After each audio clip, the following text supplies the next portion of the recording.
काय आहेस तू? जेवढा अभिषेक खणकर आहे तेवढा साधारण प्रल्हाद कुडतरकर आहे. वजनाने कमी आहे मी. प्रतिभेनी I think I am better. ज्याला आयुष्यात घ्यायला आवडतो मला द्यायला आवडतो. माझी चड्डी. तू कॉलेजमध्ये शिरत असताना असं म्हणाला, एक जंगली जानवर इधर नाही उधर जाओ. महर्षी दयानंद मधली नाट्य चळवळ, ही चळवळ कमी वळवळ फार होती. एवढं ते आता करावं लागेल. बरं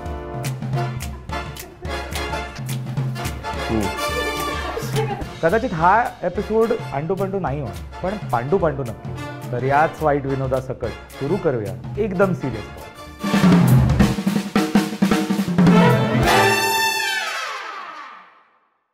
नमस्कार, मी अभिषेक खणकर. एव्हाना माझ्या चेहऱ्याची ओळख तुम्हाला झाली असेलच, कारण तुमचा भरघोस प्रतिसाद पाहता आमच्या आता एक गोष्ट लक्षात आलेली आहे की हा पॉडकास्ट अंडू पांडू उरलेला नाही. यावर येणारे गेस्ट ज्यांना मी माझ्या पर्सनल आयुष्यामध्ये अंडू पांडू समजत होतो, तेही तितके अंडू पांडू नाही. कदाचित हा एपिसोड अंडू पांडू नाही होणार, पण पांडू पांडू नक्की होईल. तर याच वाईट विनोदासकट मी स्वागत करूया आजच्या पांडू पांडू गेस्टचं, प्रल्हाद कुडतरकर.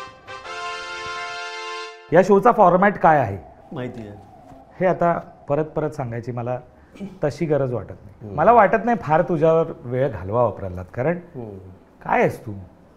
काय जेवढा अभिषेक खणकर आहे तेवढा साधारण प्रल्हाद कुडतरकर आहे. वजनाने कमी आहे मी. प्रतिभेनी असू शकतं. Looks I think I am better. अतिशय कॉन्फिडंट सुरुवात, आणि आता अचानक एक एनर्जी आली आहे माझ्यामध्ये. तर मला असं वाटतं की आपण डिरेक्टली तुझ्या आयुष्यावर बोलू काही.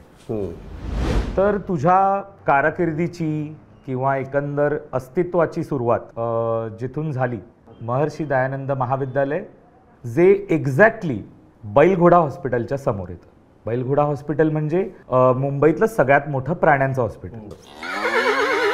त्यावरच बेस्ड असा पुढचा प्रश्न तुला हा आहे की असं कधी झालंय का रे तुझ्या बाबतीत की कॉलेजचा वॉचमन तू कॉलेजमध्ये शिरत असताना असं म्हणाला, एक जंगली जानवर इधर नाही उधर जाओ?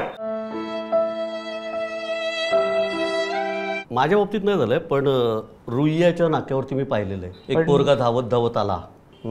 साधारण असे केस लांब होते, चष्मा, आणि तिथून तो वॉचमॅन ओरडला आणि तो पोरगा धावत धावत आला. इथून 4 कुत्री भुंकत आली.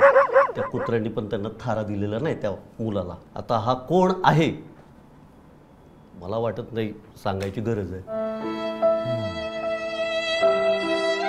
लांब केसवाला म्हणजे कदाचित संजय दत्त असावा, आणि मुळात अभिनेता नाही आहे. लिहितो गाणी. अच्छा. आणि लेखक आहे असं सगळीकडे डंका पिटवत असतो, आणि लोकांना सांगत असतो मीच भूताखेताच्या गोष्टी लिहिल्या आहेत, मीच भूताखेताच्या गोष्टी लिहिल्या आहेत. असा कोण माणूस आहे?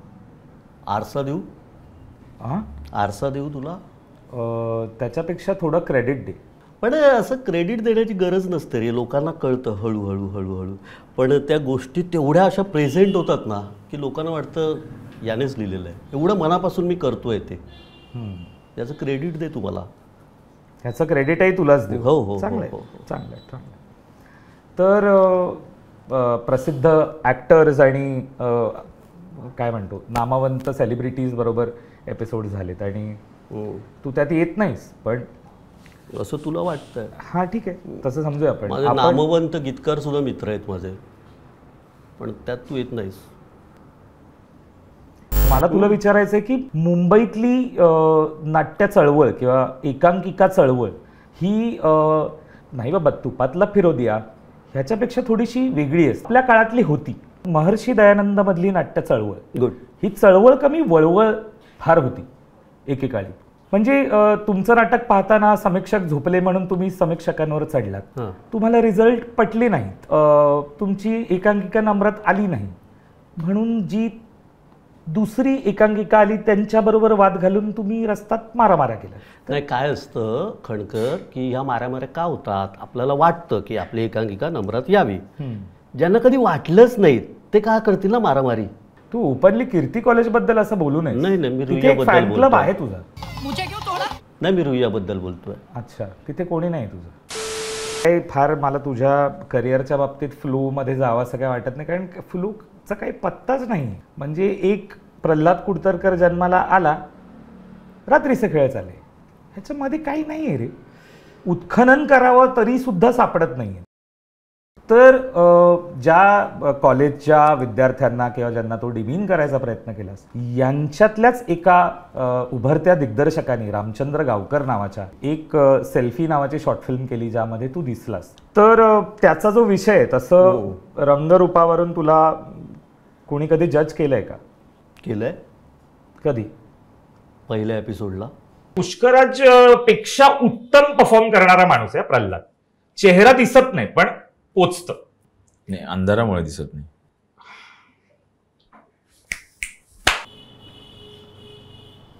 कुठल्या?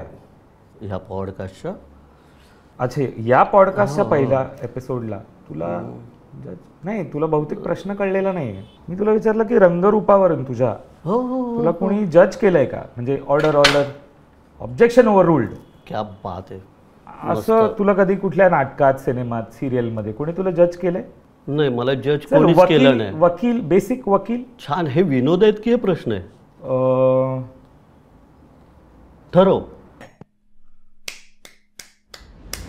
काही गोष्टी आहेत की ज्या मी जज करतो, तर मला म्हणजे तुझ्या रंगरूपाशी निगडीतच आहेत, पण तशा नाही आहेत. तुझ्या लाडक्या फॅन्सना, ज्यांच्या नजरेत तू एक मोठं व्यक्तिमत्व आहेस, त्यांना त्यांच्या नजरेतून हातात कुंचला घेतल्यानंतर तू कसा दिसतोस, बरं, अशी काही चित्र आहेत. त्या चित्रांवरची तुझी पहिली रिॲक्शन बघायला नक्की आवडेल. वा. पहिलं चित्र कोण आहे? हे पहिलं चित्र आहे. कोण आहे हा? हा एक्झॅक्टली माय क्वेश्चन. माका काय माहित, असं हे माझं उत्तर आहे. दुसरं चित्र. हा ठीकठाक आहे, पण छान आहेत रे. फॅन्स काढतायत चित्र. काढू दे. माझं चित्र काढतायत. खरं खरं. तो त्रास आहे का कोणाला होणारा? तुला नाही, माझं कशाला चित्र काढावं कोणी. शेवटचं चित्र बघूया आणि फक्त एकदम ऑनेस्ट रिॲक्शन देतो. बाकी हे जे तू इतक्या वेळ जे लपवायचा प्रयत्न करतोस ना, नाही नाही नाही नाही मी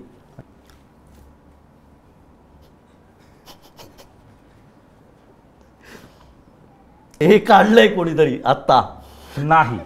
हे 2019 मध्ये काढलेलं चित्र आहे. जी काही विविध पद्धतीने रंगरूपावर चर्चा होत आहे, ती सजवण्यासाठी म्हणून आता ही या एपिसोडची शिक्षा आहे. हा निव्वळ फालतूपणा आहे. अंडी फोडायची नाही, हे पहिल्या पॉडकास्टला तू सांगितलंयस. त्यामुळे आता ह्याच्यात आपलं तोंड बुडवणे ही तुमची शिक्षा आहे. साधारण तुझ्या करिअर सारखंच दोलायमान असं शेविंग फोम. हे करायचंय. याच्यासाठी मी प्रल्हादच्या सगळ्या फॅन्सना आणि एस्पेशली चित्रकार फॅन्सना थँक्यू म्हणू इच्छितो. त्यांनी म्हटलंच असेल, पण खूप थँक्यू. Please. खूप सुंदर. अशीच चित्र काढत राहा. सुंदर असा चेहरा. वा. तर आपल्याच फॅननी बनवलेल्या आर्टवरती हसून प्रल्हाद कुडतरकरांनी आत्तापर्यंत एक वन टेक चाललेला सिरियस पॉडकास्ट थोडक्यात हागले ते.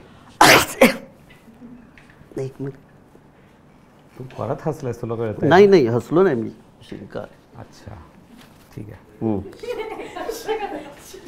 तुला हसून काय? घ्यायचं असेल आपण थोडा वेळ थांबूया आणि मग मी पुन्हा नाही माझ्या नाही सुरू ह्याच्याकडे. कर ना तू. ठीक आहे. मेन तुझं ग्राउंड, प्लेग्राऊंड, टेलिव्हिजन. ह्या टेलिव्हिजनची सुरुवात एका शोचा असिस्टंट डिरेक्टर म्हणून झाली. आता प्लीज ते काढ. आणि मला आता तुझी तुला असायला येतंय. नाही नाही मला तुझं जेन्युइन रिॲक्शन्स हव्यात आता. अच्छा. तर होम मिनिस्टर या सिरियलचा असिस्टंट डिरेक्टर म्हणून तू काम करायला सुरुवात केलीस आणि या टेलिव्हिजन विश्वात आलास. होम मिनिस्टरचा असिस्टंट डिरेक्टर हे काय डेझिग्नेशन आहे रे साधारण? म्हणजे नाही, मला खूप जेन्युइन प्रश्न आहे की ज्या शोमध्ये भाऊजी जे उत्तम काम करतात वर्षानुवर्ष आणि त्यांच्या समोर बसलेल्या इन्स्टंट रिॲक्शन देणाऱ्या वहिनी, असा तो एक माइलस्टोन कार्यक्रम जसा हा, की एक उत्तम भाऊजी आणि समोर बसलेल्या वहिनी, त्यांच्यातलं ट्युनिंग हाच कार्यक्रम आहे. मुळात बांदेकरांना डिरेक्ट करायची गरज नाही, तरी तिथे एक दिग्दर्शक आहे. गेम तू काढलेस? त्याचा असिस्टंट. या खेळाचे गेम तू काढलेस? असिस्टंट डिरेक्टर्स हे त्यातले गेम्स काढतात. गेम ऑफ थ्रोन्स मधले खेळ नाहीत ना ते, बादलीत बॉल टाकणे. ह्या मागे जे घरातली गृहिणी गेम ऑफ थ्रोन्स बघत नाही ना. हसायला येते तुला तर नाही हस. नाही नाही हसायला नाही येत आहे. मला तर येतंय का? तिच्यासाठी Game येतंय of ना. Thrones. आणा आणा आणा ते त्यासाठीच झालंय. Game of thrones. त्यासाठीच आणा. वहिनी बादलीत बॉल टाका हे तुझ्या डोक्यातून आलेलं आहे इनिशियल काळामध्ये. खूप खूप किंवा महत्वाचं ते. वहिनींना उचलून भाऊजी धावा. या आपण हे तोंडाला लावा. ठीक आहे. चला. हा इन्सल्ट फार ग्रेट आहे असं मला वाटत नाही, जितकं तुम्ही हे लक्षात ठेवावं. हे सगळं ठीक आहे, हे होत राहील, हा हा पण होम मिनिस्टर मधले गेम्स त्याच्या मागची क्रिएटिव्हिटी ही आहे. थँक्स. वा पूर्ण पूर्ण वा. धन्यवाद. तर नाही मला नको, मला नक्की? गरजच नाही, माझं नक्की? टॅलेंटच इतकं आहे ना अच्छा की अच्छा अच्छा चेहऱ्याची गरज नाही. गरजच नाही. पुढची मालिका कारे दुरावा. हम्म. एक ऑफिसमध्ये फुलणारा रोमॅन्स Romance. हा तू लिहायला घेतलास हा. तेव्हा एकतर मुळात तुला नोकरी कोणी देत नव्हतं, हम्म. आणि आयुष्यात प्रेम तर म्हणजे शक्यताच नव्हती. हम्म. मग दोन्ही कोण जुळून लिहायचं तुझ्यासाठी ज्याचे पैसे तू घ्यायचास? खरं सांग. म्हणजे कोण लिहायचं? म्हणजे कोणाकडून लिहून घ्यायचं असेल? बाबा लिहायचे, काका लिहायचे, मामा लिहायचे, कोणतरी असेल जे नोकरी पण करत असेल, ज्यांना आयुष्यात प्रेम असेल ज्यांच्या. लेखक आहे रे मी. मला असं हे खरं हे हसलो नाही मी. नक्की. हा. मी एक तुला जशी शिंक आली ना मगाशी, अच्छा. तसं मला एक थोडासा खोकला आला. खोकला आला. हा, काय म्हणालास तू अक्क? तर लेखक आहे मी. इतका विनोदी असतो, तोंडाला फेस आला होता माझा, तो पुसला मी आता. काय नाही फार तुझ्या करिअरमध्ये बोलणार काही. इतर लोकांबरोबर ना खूप होतं रे तुझ्या बाबतीत काय बोलायचं, आणि त्यात अगदी तुझ्या शब्द सापडत नाही तुला. नाही मला काही कामच सापडत नाही. अच्छा. मेजॉरिटी जे काम ज्याच्याबद्दल सतत बोललं जातं ते रात्रीचं खेळ चाले, पण इतके इंटरव्ह्यूज त्या बाबतीत करून झालेत की. आणि ते तू सगळे पाहिलेस. रिसर्च करावं. सारखे सारखे पाहिलेस. आपल्याला कितीही नको असलेला माणूस असला तरी तो फुकट आहे हे जिकडे माहिती असतं तिकडे प्रश्नच मिटला. मला एका व्हिडिओबद्दल बोलायचं आहे, तो व्हिडिओ मी तुला दाखवीन, पण तुझ्या बाबतीत जे घडलंय त्यावर तू काय रिॲक्ट करतोस हे मला बघायचं. प्रल्हाद कुडतेकर. ठीक आहे. यात असं लिहिलंय की प्रल्हाद कुडतेकर, त्यांना म्हणायचं कंसात पांडू असंही लिहिलंय त्यांनी. तर यांचं असं म्हणणं आहे की प्रल्हाद कुडतरकर याला या मालिकेत, मेगा मालिका ज्याच्यामुळे त्याची ओळख महाराष्ट्रात निर्माण झाली, ह्याचा पर डे पगार 10,000 रुपये मिळतो. हसलायस तू. विनोद आहे हा. एक्झॅक्टली. काय तुझं काय मत आहे साधारण? तुझ्या जे कोणी फॅन्स असतील RKCचे वगैरे, हे म्हणजे नाही, हा कुठून? विनोदाचा भाग सोडल्यास हा. या बातम्या जाम गमतीशीर असतात. जर प्रोड्युसरने मला 10,000 पर डे दिले असते पहिल्या सीझनला, तर माझा तिसऱ्या सीझनचा पर डे त्याला परवडला नसता. कदाचित त्या पर डे मध्ये एका दिवसाचं शूटिंग झालं असतं. नाईस.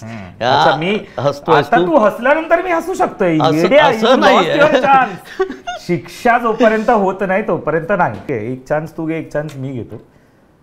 तू पण करणार आहेस? हा करणार, कारण आता आपण आणि नंतर दोघांनी तसाच पॉडकास्ट सुरू ठेवायचा. करू शकतो. नाईस. फार कमी, म्हणजे मी जे केलेलं त्याच्यापेक्षा खूपच कमी आहे. हा, असं काहीतरी जरा बरा वाटेल इतपत. ठीक आहे. तर आपल्या पुढच्या सेगमेंटचं नाव आहे उस्ताद टॉपिक कुरेशी. आता उस्ताद टॉपिक कुरेशी म्हणजे काय आहे एक्झॅक्टली, तर आमच्या क्रिएटिव्ह टीमने काही विषय निवडले. कधी ते बोलमध्ये येतात, पण यावेळेला ते आमचे क्रिएटिव्ह टीमने काही जे टॉपिक ठरवले ते सादर करायला आमच्या ऑफिसचे आमचे लाडके मिस्टर ऑलवेज येणार आहेत. Mister always please.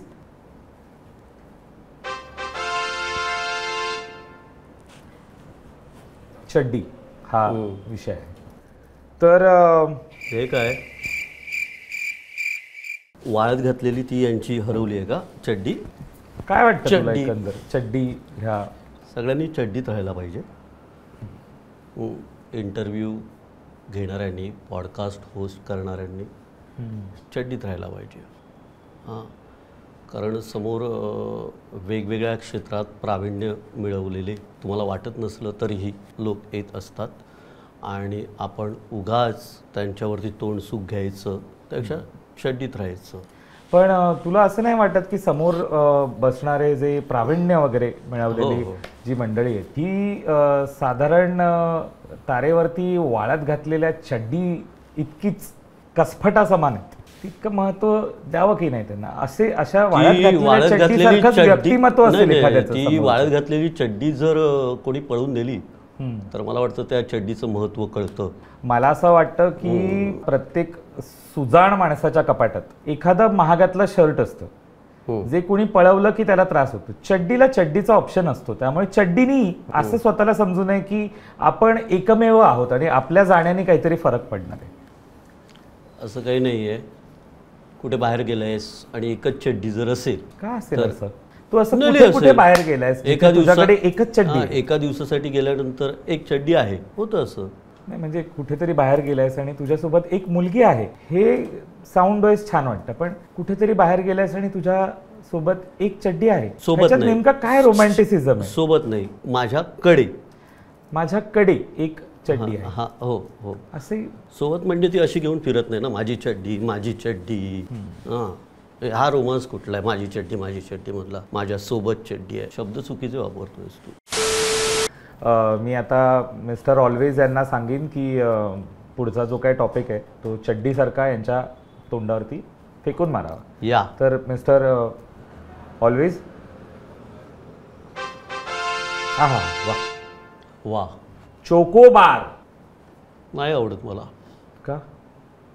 त्रास आहे मला थंड पदार्थ खाण्याचा. अच्छा. तुला आवडतो? ज्यांना घ्यायला आवडतो त्यांना द्यायला आवडतो.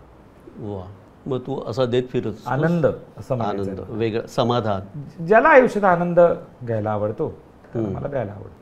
चोकोबारमध्ये एक वेगळ्या प्रकारचा नॉस्टॅल्जिया आहे, एक वेगळ्या प्रकारची ऊर्जा आहे. रादर मला असं वाटतं की थंड पदार्थ असला तरी थंडी में भी गर्मी का एहसास असा पदार्थ आहे. वा वा वा. त्यामुळे त्याचा आनंद हा वेगळाच. चोकोबारचा चोकोबारचा समाधान, आनंद, उल्हास घ्यायला आवडतो, त्याला द्यायला आवडतो. वा वा. आता वळूया आपल्या शेवटच्या सेगमेंटकडे ज्याचं वा. नाव आहे स्टुपिड फायर. तर असे काही प्रश्न आहेत जे मी तुला पटापट विचारणार, त्याची तुला पटापट चुकीची उत्तरं द्यायची. इतर रॅपिड फायर्समध्ये जिथे हॅम्पर्स वगैरे मिळतात त्याच्या तसं इथे तुला काहीच मिळणार नाही. तर सुरू करूया स्टुपिड फायरला. Are you not ready? Ready. Good. Mister Pralhad Kudtarkar, तुमचे प्रश्न सुरू होते. सगळ्यात जास्त काय आवडतं? नाटक, सिरियल की भूताखेता आणि कथा? डान्स का? आवडतात मला. 100 डेज हे काय होतं? 99+1 असे दिवस होते ते. ओके. अचानक लाईट गेली की काय करतोस?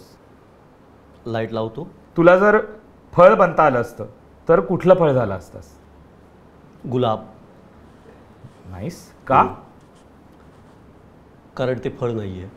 स्वतःबद्दल ऐकलेली एक अफवा किंवा नसेल तर बनवावी, अर्थात टॅलेंट असेल तर लिखाणाचं. मी खूप प्रतिभावंत लेखक आहे. Very good. कळलंय तुला? कळलंय? छान आहे. हम तुम एक कमरे में बंद हो और दरवाजा खुला रह जाए. बरं मग? मग काय नाही, परत बाहेर जायचं. गुड. तुझ्या आयुष्याला काय हॅशटॅग देशील? हॅशटॅग हॅशटॅग शेविंग फोम घेऊन आहे. या शेवटच्या शिक्षेनंतर आपण हसू शकतोय. वा. ही सो प्लीज ते एकदाच जरा तो जास्त टाकला जातोय. आता त्या बाजूनी भरभरून येतोय की आमची तोंड आता. बरबटली ना. आता डोंगर आलाय बघ त्याचा. हा व्हेरी गुड. नंतर व्हेरी गुड. पुसणार असणार आहे आपण याने. Very good. Very good. हे छान. घ्या. क्रिएटिव्ह कल्पना. छान छान छान. तर आपण येऊया शेवटच्या सेगमेंटकडे, ज्याचं नाव आहे खरोखरचा सिरियस सेगमेंट, ज्यामध्ये आत्तापर्यंतचा नॉनसेन्सिकल सिरियसनेस सोडून अदरवाईज तुला आयुष्यातल्या कुठल्याही गोष्टी, तुला एखाद्या गोष्टीबद्दल सिरियसली बोलायचं आहे किंवा एखाद्या सिरियस प्रश्न विचारायचा आहे, मला असेल, समाजाला असेल, किंवा तुला काहीतरी प्रमोट करायचं असेल. अर्थात आता परत प्रमोट करण्यासारखं काय, तर भूताखेता आणि कथा, ते आता किती वेळा प्रमोट करायचं. लाईक करा, शेअर करा, सबस्क्राईब करा, गोष्टी बघा, ऐका, वाटा. ह्या पलीकडे काय बोलणार आपण? तर त्याच्या पलीकडे जाऊन तुला काहीही सिरियसली बोलावं असं वाटत असेल तर ते तू इथे बोलू शकतोस. गडकरी बघ, आपली मैत्री आहे. म्हणजे आपण मगाशी कॉलेजबद्दल बोललो, तू रुईयाचा मी, आपण पण बाहेर पडून आपण बऱ्याचदा एकमेकांसोबत काही ना काही काम केलेलं आहे. हां, आणि मला वाटतं म्हणजे भूताखेताचा विषय निघाला म्हणून मी बोलतो. आवाज थोडासा कमी करा. हां, सॉरी, परत ते वाक्य घेऊ शकतो. हां हां. तर भूताखेतांचा विषय निघाला म्हणून मी सांगतो की आपण 6 गोष्टी केल्या. नाही, मला ऑब्व्हियसली त्याचा फायदा झाला, एक काहीतरी वेगळं करायला मिळालं. पण आता 1:30 वाजले आहेत. हो, म्हणजे मी 3 मीटिंग करून आलो. हां, मला इथे कोणी प्रोडक्शन टीमने पेमेंटचं अजून काय, आपला सिरियसवाला झोन संपलाय. नाही नाही नाही, मी सिरियसली काहीतरी बोलतोय. तू म्हणाला सिरियसली बोलायचं आहे म्हणून मी बोलतोय. तुला ऍक्च्युली या पॉडकास्टचा शेवट या नोटवरती चर्चा करून संपवायचा होता. नाही, ऍट दिस प्रल्हाद, म्हणजे आपण ऑफ कॅमेरा पण बोलू शकलो असतो ना. अरे ऑफ कॅमेरा बोलू शकलो असतो, हा ठीक आहे. मी आणि आय कमिटेड प्रल्हाद. पण आता हे बघ, एकतर महत्वाचं म्हणजे असं काही मला त्या गोष्टी लिहिण्याचे काही फार पैसे मिळत आहेत का, किंवा चॅनल काही असा फार ग्रो करतोय की त्यातून नाही. तू आता ॲज अ क्रिएटिव्ह म्हणून काम करतोयस. वॉटर तुमच्या काही कमिटमेंट असतील, पण इथे गेस्ट म्हणून आम्ही येतो कोण ना कोण. मला आधी कोणी घेतले नाही घेतले हे मला काही माहीत नाही. पण आहे प्रल्हाद आहे फ्री, प्रल्हाद ये. हां, प्रल्हाद येणार, मग प्रल्हाद गप्पा मारणार, मग प्रल्हाद तिकडे येणार, मग प्रल्हाद डबिंग करणार. असं नाही आहे ना की हे बोलणंच नाही झालं. जेव्हा मी तुला पहिल्यांदा भूताखेताबद्दल बोललो किंवा जेव्हा आपलं बोलणं झालं तेव्हा असं नव्हतं झालं ना बोलणं की अरे नाही याचा एक स्पेसिफिक पेमेंट. मी तुला तेव्हाही हे सांगितलं होतं की हे आपण तुला कुजली आहे का, तर आपण हे करू पाहतोय. आठवतंय. तर तू आता तू त्या लेवलवरती जर येणार असशील की नाही याचे पैसे वगैरे, मग मला सांग. मग जर तुला एवढा प्रॉब्लेम होता तर मग पुढच्या गोष्टी रेकॉर्ड करायला कशाला आलास तू? हां, म्हणजे आपण किती आता मस्करी केली तरी तू सुद्धा एक प्रोफेशनल गीतकार आहेस, प्रोफेशनल रायटर आहेस. तुला माहिती आहे किती वेळ जातो. आणि त्याच्यातून येऊन 3 मीटिंग करून इथे या, हे काय ते आयटम करा, आणि त्याच्यानंतर याचा तुला पण फायदा होतोय ना पर्सनली. आता मला सांग, काय असे प्रोजेक्ट तुझे मार्केटमध्ये चालू आहेत की ज्याच्याबद्दल एवढी चर्चा किंवा हे सगळं होतं? सोशल मीडियावरती तुला फायदा झाला नाहीये का? सोशल मीडियावरती मला फायदा झाला. 100% खूप साऱ्या कमेंट्स येतात, नवीन गोष्ट घेऊन या, आणि ते सगळं तुझ्याच नावाने चाललंय. आणि बाय द वे ते विझोट कंपनी आपण तुझाच चॅनल आहे. म्हणजे किती मी मस्करी केली तरी एक ऑडियन्स तुझा वेगळा आहे, आणि त्या लोकांना असं वाटतंय की तूच लिहितोस, तुझंच आहे. मेहनत किती मी केली तरी त्याच्या अगेन्स्ट मी काहीच बोलत नाही. गमतीचा भाग नाही, गमतीचा भाग. आता नाव आहे तर त्या नावाने आपण हे करतोय, प्रमोट करतोय. ठीक आहे. म्हणजे आता तुला असं म्हणायचं की याच्यावरती ही माझी खाज आहे की मला लोकांना हे सांगायचं आहे म्हणून की मी काय काम करतो, त्याच्यासाठीच हे चाललंय.